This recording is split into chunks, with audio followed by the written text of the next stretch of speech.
नमस्कार प्यारे बच्चों, हम कर रहे थे एक्सरसाइज 1.3 के दूसरे प्रश्न के बी पार्ट पर थे हम।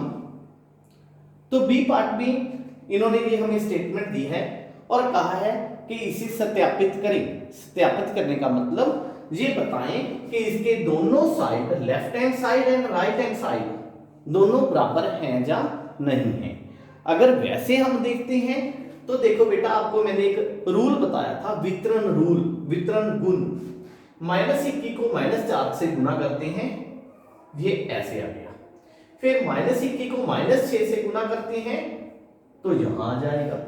सत्य तो ये है, लेकिन हमने इनको अलग अलग हल करके फिर बताना है कि हाँ ये बराबर आता है और वितरण गुण सही है। कैसे बताएंगे? ये इसका लेफ्ट हैंड साइड है, ये इसका राइट हैंड साइड है। पहले तो हमने हल किया था, लेफ्ट हैंड साइड अलग ले लिया था, राइट हैंड साइड को अलग ले लिया था, फिर बताया था कि दोनों बराबर आ गए। अब हम क्या करते हैं, इसको कंप्लीट ही सॉल्व करना शुरू कर देते हैं एक ही लाइन में। कैसे करेंगे? -21 गुना -4 प्लस -6, इतने के पार्ट को देखो आप। 4 रुपए देने, 6 रुपए देने, दोनों माइनस के है ना, तो फिर -10 देने। ओके, दूसरी तरफ -21 गुना -4, दो निशानी माइनस की आ गई इसके अंदर, तो आंसर प्लस का आएगा। 21 चौक 84। क्लियर? ओके, उसके बाद सेकेंड पार्ट देखो, इसका ब्रैकेट एक बार लगाना है तो लगा लो।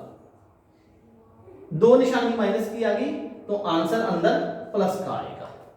21 छिका, 21 छिका, अगर 21 का पहाड़ा आपको नहीं आता तो 21 तिया 63 होता है, 63 का दुगना कर दो 126। ओके, उसके बाद देखो, फिर एक बात आपने ख्याल रख लेनी है, अगर बीच में किसी लाइन के बीच में बराबर का निशान चल रहा है तो उसके सामने हम बराबर का निशान नहीं डालेंगे, इस निशान को डालते हैं, जिसका मतलब होता है इट इंप्लाइज, कि इसका मतलब ये हुआ, इसका मतलब ये हुआ। ओके, अब इसको हल करो। दो निशानी माइनस की आ गई, 21 गुना 10 तो कितना आ गया? 210। दूसरी तरफ देखो बेटा, 84 प्लस 126 प्लस करना है 210, तो फिर इसलिए left hand side, right hand side दोनों क्या आ गई? बराबर। ओके, इसलिए सत्य है। क्या आ गया जी? जो रूल है वो सत्य है। उसके बाद प्रश्न नंबर 3। प्रश्न नंबर 3 देखो बेटा, प्रश्न नंबर 3 के पहले पार्ट में इसने कहा है कि किसी भी पूर्णांक a के लिए, मतलब क्या हुआ कि a कोई पूर्णांक है, ठीक है, तो -1 गुना a किसके बराबर आएगी? a कोई पूर्णांक है, उसको हम -1 के साथ गुना कर देते हैं, तो आंसर क्या आएगा? आप बताओ कितना आना चाहिए? हमारा आंसर आएगा -a, है ना, क्योंकि किसी पूर्णांक को -1 के साथ गुना करते हैं तो -a आना चाहिए। क्यों? क्योंकि इस पूरी स्टेटमेंट में आप देखो कितनी निशानी माइनस की है? 1, तो फिर -a आ जाएगा। ओके, इसके सेकंड पार्ट में इन्होंने कहा है कि एक ऐसा पूर्णांक बताएं। देखो बेटा, मेरे लिखने का तरीका देखो आप, एक ऐसा पूर्णांक बताएं, ठीक है, इन्होंने कहा, मैंने क्या किया, एक ब्रैकेट डाल के उसको खाली कर दिया कि ये तो मैंने बताना है। एक ऐसा पूर्णांक बताएं जिसको -1 के साथ गुना करके -22 आ जाए। इसी तरह सेकेंड पार्ट, ऐसा पूर्णांक बताएं -1 के साथ गुना करके 37 आ जाए। ठीक, ऐसा पूर्णांक बताएं -1 के साथ गुना करके 0 आ जाए। तो बता सकते हो आप, बड़ा सिंपल है। पहली स्टेटमेंट देखो, ठीक है, हमें आंसर किस में चाहिए? माइनस में चाहिए कि प्लस में चाहिए? हमें आंसर चाहिए माइनस में। अगर हमें माइनस में आंसर चाहिए तो इस पूरी स्टेटमेंट के अंदर कितनी माइनस की निशानी होनी चाहिए? 1, वो हमारे पास पहले ही पड़ी है। तो फिर 22 को -1 से गुना करके -22 आ जाएगा, है ना। इसी तरह किस संख्या को -1 के साथ गुना करें कि 37 आ जाए? ये 37 किसका है? प्लस का है। एक माइनस पड़ा है तो एक और लगा दो, ठीक है। 37, 37 एकम 37, माइनस माइनस प्लस, ओके जी। अगर हमें 0 चाहिए तो क्लियर है कि उस गुना के अंदर कोई 0 होनी जरूरी है। ये हमारे क्या बन गए बेटा? तीनों आंसर आ गए, ओके। ये था हमारा तीसरा पार्ट। उसके बाद प्रश्न नंबर 4 एक्सरसाइज 1.3 का। प्रश्न नंबर 5 क्या कहता है बेटा? सॉरी, प्रश्न नंबर 4 मैं बीच में से छोड़ गया, आपको बाद में करवा देता हूं। मैंने प्रश्न नंबर 5 की स्टेटमेंट लिख ली।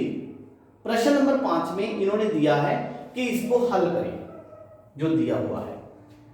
अगर आप थोड़ा सा ध्यान से देखें तो आपके माइंड में आएगा कि हम इसको पहले गुना कर देते हैं, फिर इसको गुना कर देते हैं, जो आंसर आएगा, ठीक है, उसको हम प्लस कर देंगे, ठीक है। ये देखो, एक स्टेटमेंट और दूसरी स्टेटमेंट, ठीक। आपको ये लगेगा कि पहले इसको गुना कर देंगे, फिर इसको गुना कर देंगे, जो आंसर आएगा उसको प्लस कर देंगे, ठीक है। आपकी बात ये भी हो सकता है, लेकिन आपको मैंने बताया था ना एक वितरण गुण। वितरण गुण हमें क्या कहता है? अगर दो स्टेटमेंटों के अंदर कोई संख्या कॉमन है, साझी है, तो हम उसको बाहर निकाल सकते हैं, ठीक। बाहर कैसे निकालोगे? -48 दोनों के अंदर है, ओके। अब गुना में -48 मैंने यहां से भी निकाल दिया, जहां से भी बाहर निकाल दिया, तो कितना बचा यहां पे? 26 प्लस यहां कितना बचा? माइनस का 36। क्लियर? किसी को कोई शक? देखो, -48 दोनों में साझा था, मैंने साझा ही निकाल दिया, दोनों यहां ले लो, दोनों को एक ही जगह पे। यहां कितना बचा? 26, बीच में क्या था? प्लस, फिर कितना था? -36। क्लियर? साथ में क्या लिख देंगे यहां पे? वितरण गुण। वितरण गुण ये लगाया है हमने, ओके। तो फिर कितना आंसर आएगा? -48 गुना, अब देखो 26 रुपए लेने हैं मैंने, 36 रुपए देने हैं मैंने, तो क्या करूंगा? माइनस कर दूंगा।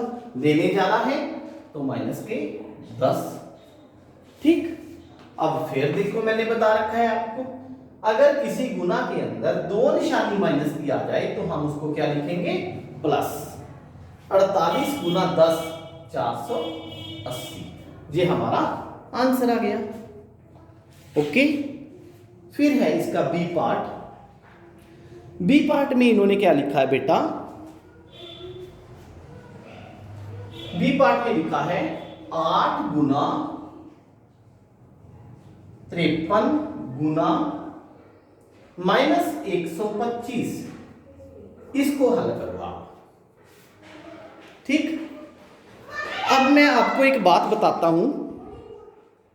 बात यह है बेटा कि कई बार गुना के अंदर ऐसी संख्याएं पड़ी होती हैं जिनको गुना करने पर प्रश्न है जो बड़ा आसान बन जाता है। वो कैसी संख्याएं पड़ी होती हैं बताता हूं। फॉर एग्जाम्पल, आपको गुना के अंदर पड़ा हो 25 और 4 पड़े हो, ठीक।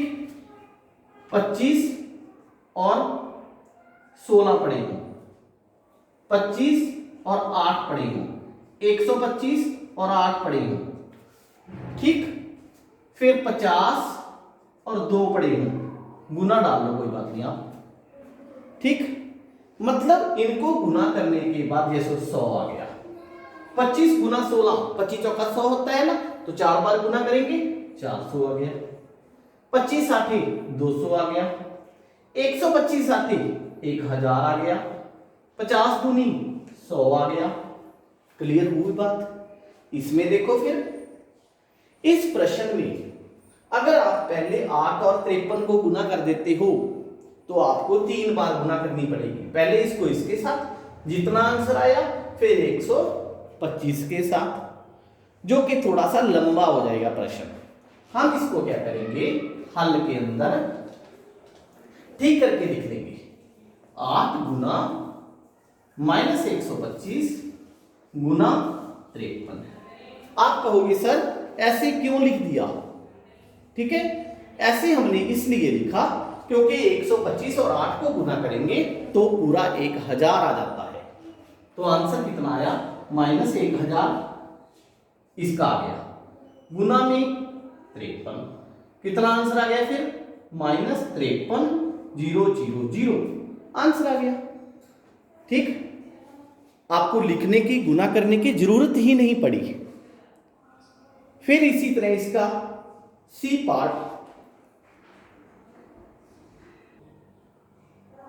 इसके सी पार्ट के अंदर देखो बेटा, हमें ये दिया हुआ है, तो आप इसको हल कैसे करोगे? आप सोच के देखो कि इन दोनों स्टेटमेंटों के अंदर आपके पास कोई कॉमन नंबर है जिसको आप बाहर निकाल दो। कोई भी कॉमन नंबर नहीं है। अगर कोई कॉमन नंबर नहीं है तो हमें इनको अलग अलग हल करना पड़ेगा और उसके बाद जोड़ना पड़ेगा इसको। तो कैसे करेंगे हम? अब मैं बराबर का निशान लिख सकता हूं, क्योंकि बराबर का निशान इसके बीच में कहीं नहीं लिखना। मैंने आपको पहले बताया था ना कि एक ही लाइन में 2 बार बराबर का निशान न लिखा करें। अब देखो इस पूरी स्टेटमेंट के अंदर कितनी निशानी माइनस की है? एक है ना, तो माइनस का आंसर आएगा।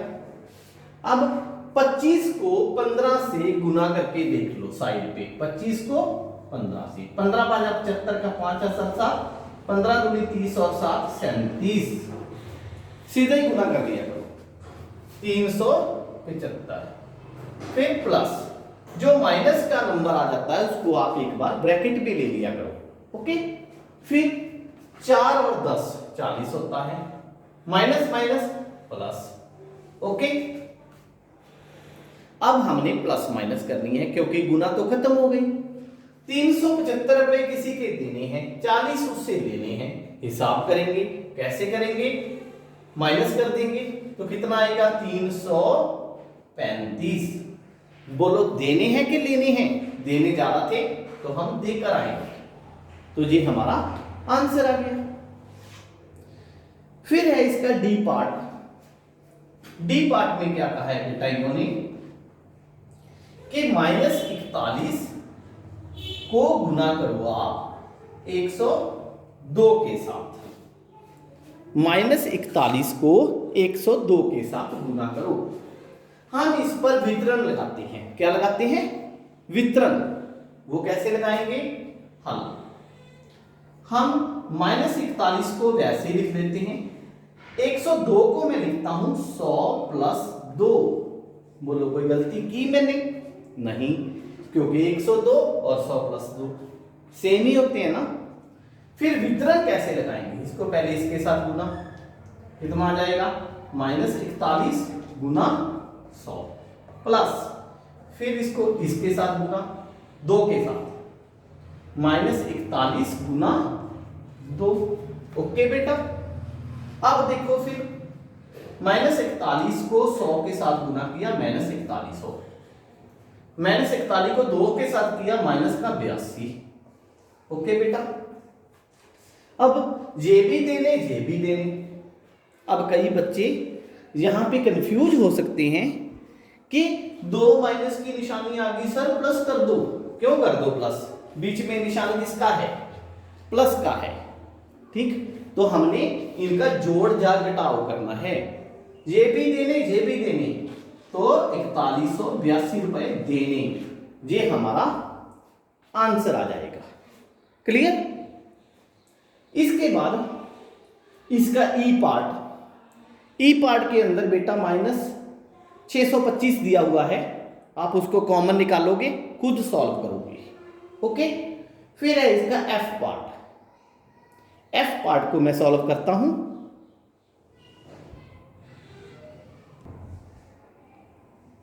एफ पार्ट के अंदर देखो, आप इसको दो तरीकों से गुना कर सकते हो। एक तो वितरण, ऐसे ऐसे गुना करके, एक 50 में से 2 गए 48, 48 को 7 से गुना कर दो, आंसर आ जाएगा।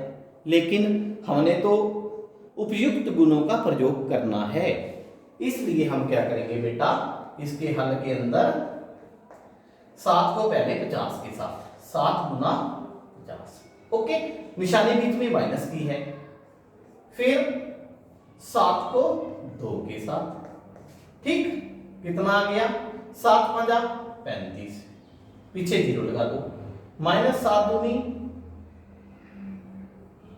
14, ठीक, तो 350 में से 14 गए 336, ये हमारा आंसर आ गया। उसके बाद है जी पार्ट। जी पार्ट में इसने क्या कहा है कि -17 को गुना करो -29 के साथ, ओके। वैसे तो वितरण यहां पे भी लग सकता है, लेकिन जरूरत नहीं है, 2 बार माइनस आ गया, प्लस कर दो, 17 को 29 के साथ सीधा गुना कर दो और अपना आंसर लिख दो, ओके। मैं गुना नहीं कर रहा, आपने खुद करना है इसको। फिर एच पार्ट में क्या कहा है इन्होंने, हाँ, एच को हम पूरी तरह सॉल्व करते हैं। एच पार्ट, एच पार्ट में है -57,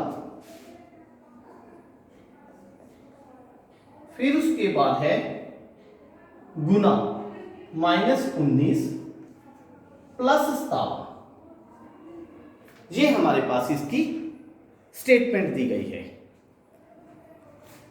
ठीक। इसको कैसे हल करेंगे, अब देखो बेटा, इन दोनों स्टेटमेंटों के अंदर 57 क्या है, कॉमन है ना, 57 कॉमन है ना। कैसे करोगे इसको हल, 57 कॉमन है, लेकिन यहां पे -57 है, यहां पे अकेला 57 है, प्रॉब्लम आ गई। तो इस प्रॉब्लम का सॉल्यूशन क्या है हमारे पास, पहले आप इसको थोड़ा सा हल कर लो, इसकी माइनस की निशानियों को, कितने बार माइनस है, 2 बार, तो आंसर प्लस में आएगा। इसको मैं 57 गुना 19 प्लस 57 लिख देता हूं, जो माइनस की निशानियां थी दोनों, उसको मैंने खत्म कर दिया, ओके। अब ये कॉमन है दोनों के अंदर, 57 कॉमन है, यहां कितना बचा, 19। अब फिर प्रॉब्लम आ गई आपको, आप कहोगे सर 57 हमने कॉमन निकाल लिया, तो आप यहां पे 0 बचेगा। कई बच्चे सोचेंगे कि यहां पे 0 बचेगा, नहीं, 57 को 57 से भाग करते हैं, ठीक है, असल में ये भाग ही हो जाती है, ठीक है।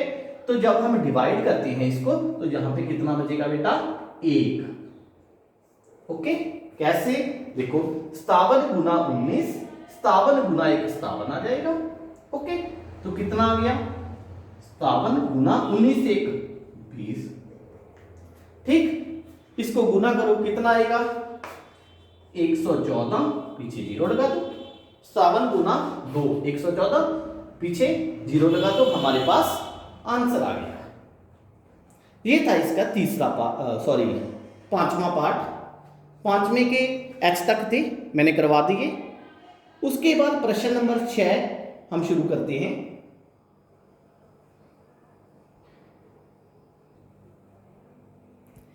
छठे प्रश्न में इसने कहा है कि किसी हिमीकरण ठंडा प्रक्रिया में, मतलब कोई ठंडा होने की प्रक्रिया चल रही है, कमरे के तापमान को 40 डिग्री सेल्सियस से 5 डिग्री सेल्सियस प्रति घंटे की दर से कम करने की आवश्यकता है, ठीक है।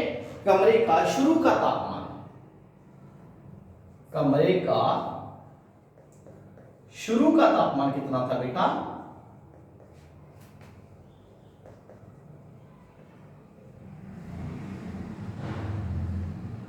40 डिग्री सेल्सियस, ये उस कमरे का शुरू का तापमान है। फिर इसने हमें बताया है प्रति घंटा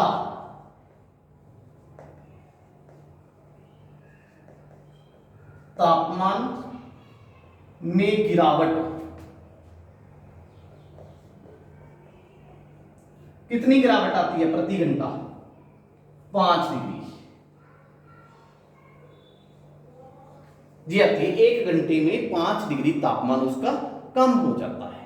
ओके, उसके बाद इन्होंने कहा है कि 10 घंटे बाद तापमान कितना होगा।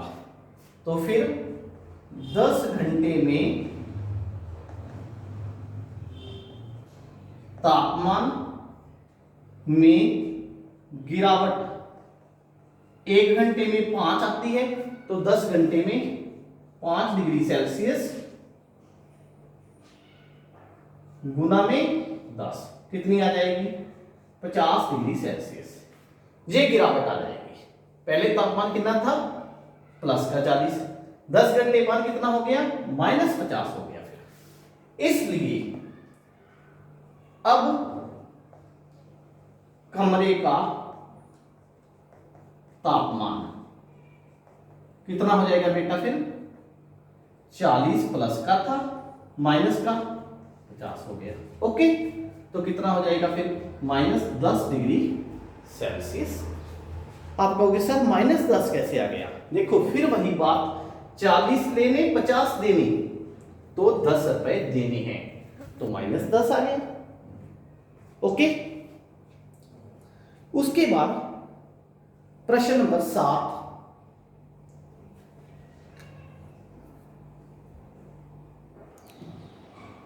इस एक्सरसाइज के प्रश्न नंबर 7, 8 और 9 को हम अगली वीडियो में कवर करेंगे। आज के लिए इतना ही। अगर आपको मेरी ये वीडियो अच्छी लगी तो मेरे चैनल को सब्सक्राइब करें और मेरी वीडियोस को अपने फ्रेंड्स के साथ जरूर शेयर करें। Thank you.